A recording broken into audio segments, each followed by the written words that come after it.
In all things, God works for good. Many are the plans of the human heart, but it is the decision of the Lord that endures. Proverbs 19:21. Every time I make a plan, God laughs at me. From Jason Isaacs. We all make plans all the time. Some of the plans go well, some not so well. Now, there's two reasons why the plan may fail.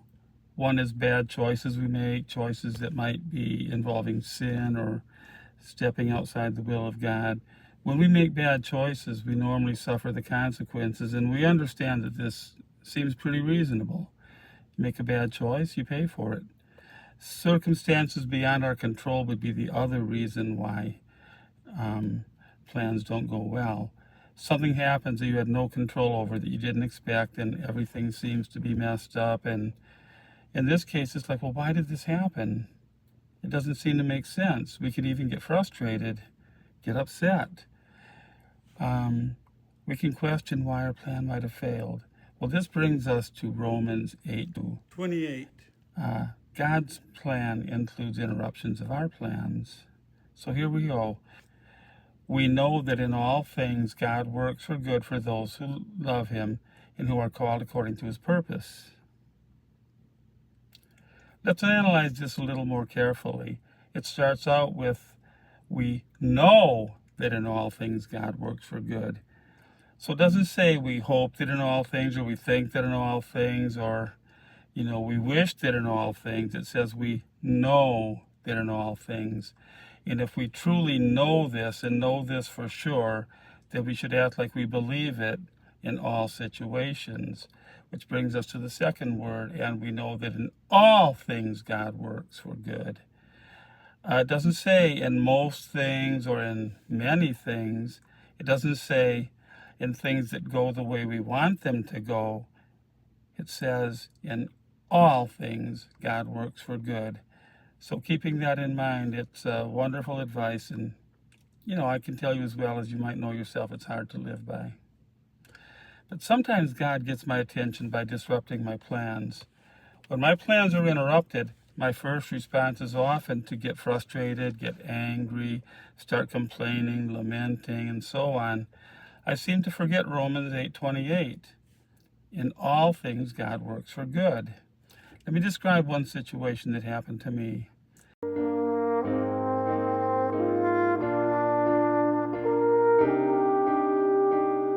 St. Teresa Church in Houston had adoration of the Blessed Sacrament all day long on Tuesday and Thursday.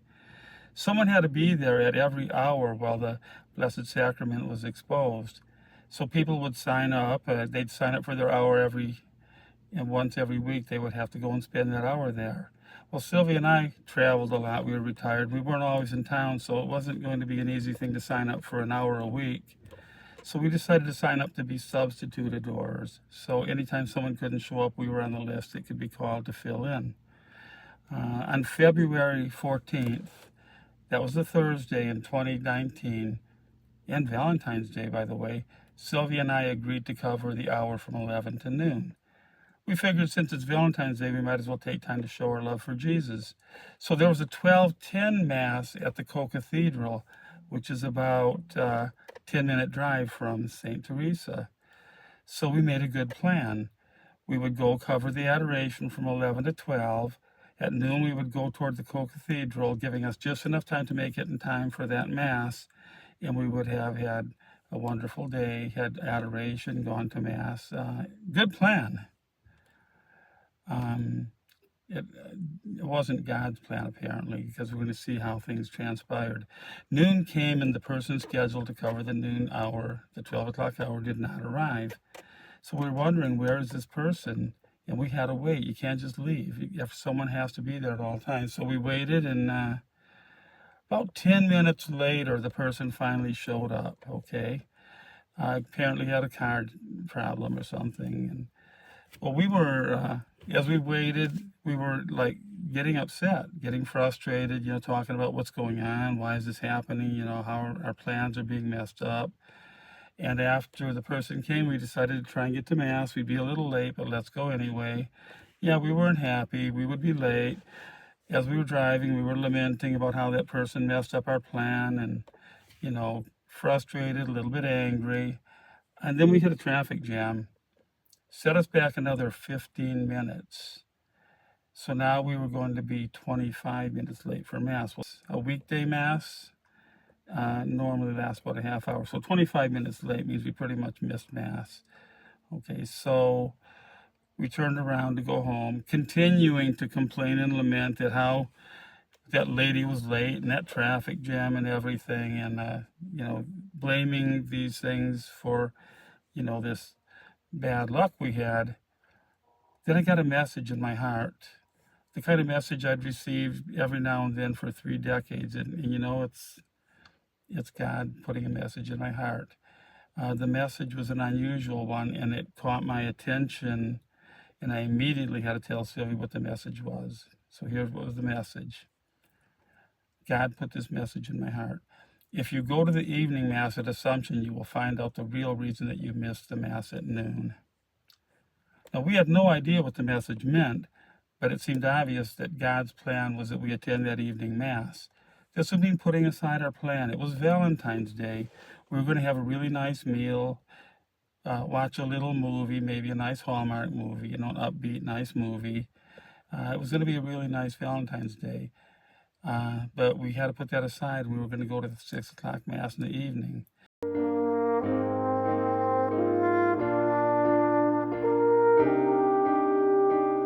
Now, it was getting dark as we drove that evening, and as I was driving down Shepherd, about 5 minutes from the house, there was just enough light for me to see this man by the side of the road struggling to push himself on his walker. And I really thought, man, this man is really struggling, and I felt kind of bad, but I couldn't really stop because we were almost going to be late for Mass if I would have. So we went to Mass, and on the way home, we thought there might be enough time to still get our little meal and a movie, But we were a few minutes from home, and Sylvia saw the man struggling. She pointed him out. It was the same man. He was now on the ground holding his walker. I told Sylvia that I should help the man, but first I would take her home and then go back and help because I didn't want her out at night in a dangerous situation. So I dropped her off. I went back. The man was nowhere to be seen. I drove north a few blocks, turned around and passed the spot, and then went south a few blocks, and finally went back to where the man headed back to where the man was, thinking he couldn't have really gone far, and he was barely able to walk. But I decided, as I turned back, a bit discouraged, to say a little prayer to think about what I should do. So I said to Jesus, please take my humble prayer and make it your command that if you want me to help this man, you will let me see him. If not, then I will have to go home without helping. Let your holy will be done. As soon as I finished the prayer, immediately I saw the man on the sidewalk. He would push the walker a few steps, then stop and rest, kneeling on the ground. He got up again to push it a little further, and there was nowhere to stop on this side of the street. It was a very busy street. So I drove about 2 blocks further to a Jack-in-the-Box and parked in the parking lot. I walked back to see this man. And as I walked toward him, I saw that he continued to push the walker a few steps, then fall for a few seconds, resting, then get up and push again. Now, it was a walker that had wheels and a seat. It could be used like a typical walker, or the person could sit in the walker and be pushed. So when I got to the man, I helped him sit in the seat, and I pushed him to the Jack-in-the-Box where my car was parked. I asked him if he was hungry, and he said he was, so I bought him a meal to go. Then I offered to push him the rest of the way home. At that point, I found out that the man's name was Carlo. From the Jack-in-the-Box, I pushed Carlo about 5 or 6 blocks down a side street. There were places where there was no sidewalk, and I had to push Carlo over dirt and gravel. From the place where I found him, it would have taken Carlos probably 5 or 6 hours to get home on his own. So the reason our plan to attend noon Mass failed was not because some lady came to adoration 10 minutes late. The reason was not because of a traffic jam. The reason we missed Mass was because God wanted me to help Carlo get home. You see, God had a different plan. It was God's plan that I would help an old, crippled man make it safely home that Valentine's night. To accomplish this plan, God had to interrupt my plans.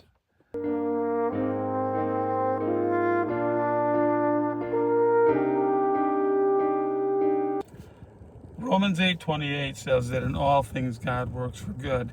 In this case, it was not for my good. I could have been home relaxing and spending Valentine's Day with my wife, but God interrupted my plans for Carlo's good. But maybe, in a way, it was for my good too. Let me explain. In the situation where our plans are interrupted, before becoming frustrated, before complaining to God and to everyone around us, we should consider what happened to a man named Simon. Here's a passage from chapter 27 of the Gospel of St. Matthew. As the soldiers were leading Jesus out of the city, they met a man from Cyrene named Simon, and the soldiers forced him to help Jesus carry his cross. Let me examine this from Simon's point of view. He was on his way home from a long trip. Even from a distance, he saw a crowd of unruly people. Probably he thought something like this: I am tired and I want to get home to my family, and going through this crowd is going to slow me down. Just my luck. Why do they have to have a crucifixion today? And then the soldiers stop Simon and tell him that he is required to help this criminal carry the cross.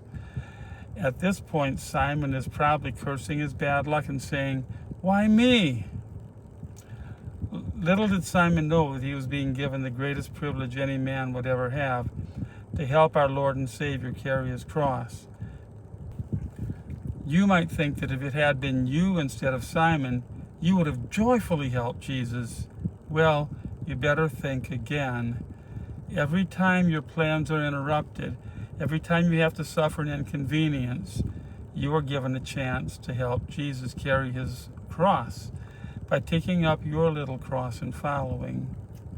How do you respond? I'm ashamed to say that my response is sometimes like that of Simon, complaining, questioning, cursing my bad luck.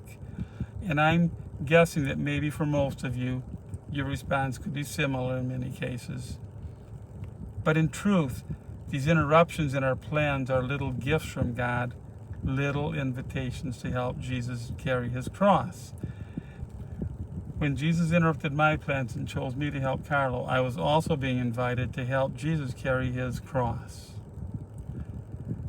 Let's look at a passage from the book of Proverbs. We humans can make our own plans, but the Lord gives the right answer. Commit your actions to the Lord, and your plans will succeed. The Lord has made everything for his own purpose and in his own time. We can make our plans, but the Lord determines our steps. From Proverbs 16:3. So go ahead and make your plans. Just remember, who has the final word? God's plan is always for the good of those who love him. Thank you so much for watching this video. God bless all of you.